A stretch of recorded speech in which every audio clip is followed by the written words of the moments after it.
Hi, this is Polly the Ranger. We're going to talk about endothermic and exothermic organisms. Now, endo is a fancy word of saying inside, exo is another fancy word of saying outside or out, and thermic is regarding temperature. Now, we are looking down there at a eastern chipmunk, and you can see kind of what they do best, and that is stuff themselves full of food and go and pack it away. Matter of fact, there's another chipmunk running around back there. Now, they are endothermic because they have a heart and a vascular system, or arteries and veins, and they're able to generate their own heat. They do not need outside heat or exo to be able to work, to do their thing. All mammals are that way. And we're going to take a little jaunt, because you don't have a choice, to go look at an exothermic animal that requires outside heat. Now, it is an insect, and other examples of exothermic types of organisms are reptiles and amphibians.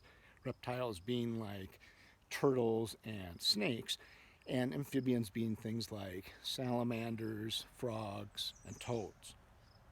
So here we're going to take a look at, I'm going to grab a stick.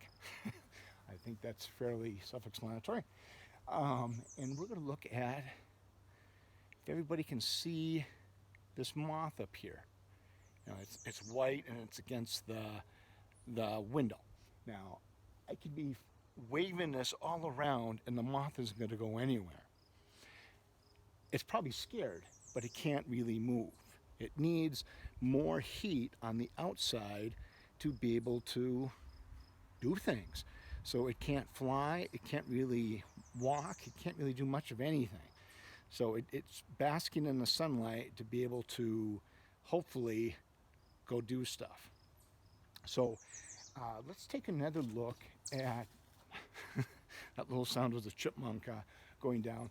Let's take a look at if we can see what I saw before. And if you hear that bird in the background, it's another example of an endothermic organism. Again, it has a heart and a vascular system and is able to generate its own heat. We're able to generate our own heat. As a matter of fact, we're able to generate our own heat in even extremely cold temperatures. As you can see down there, it's a driveway. And in the wintertime, I'm able to shovel that driveway. Anyway, I actually do like shoveling, but I'm able to do it in the in the wintertime.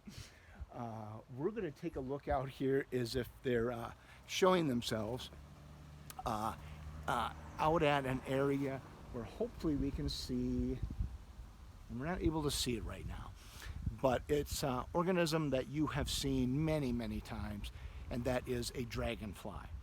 They have been zooming all around here, catching their favorite prey, mosquitoes. And you may say, well, wait a second, the moth couldn't move because it needed outside heat. How are these mosquitoes and dragonflies able to move? Well, have you ever seen a white dragonfly?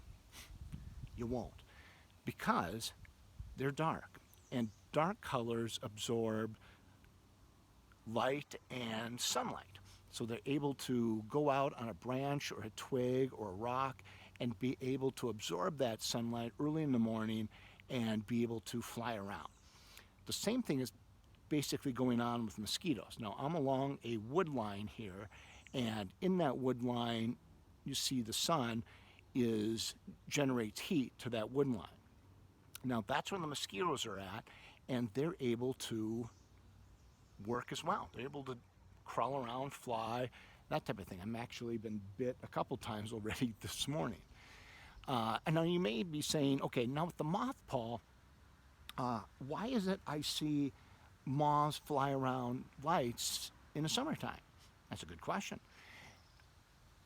Well, for one, those are type of insects that are attracted to light, and most insects are attracted to light in the evening. You'll see them flying around at greater temperatures outside. if those lower temperatures happen, maybe mid 60s, lower 60s, upper 50s or colder, they won't be zooming around that light.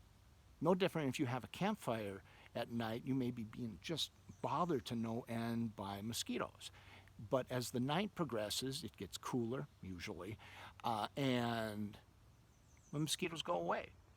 So, again, because they need that outside heat to be able to do stuff. So, it's kind of neat. Uh, so, hope you got a little bit out of the idea of endothermic and exothermic organisms. With that, enjoy our great outdoors.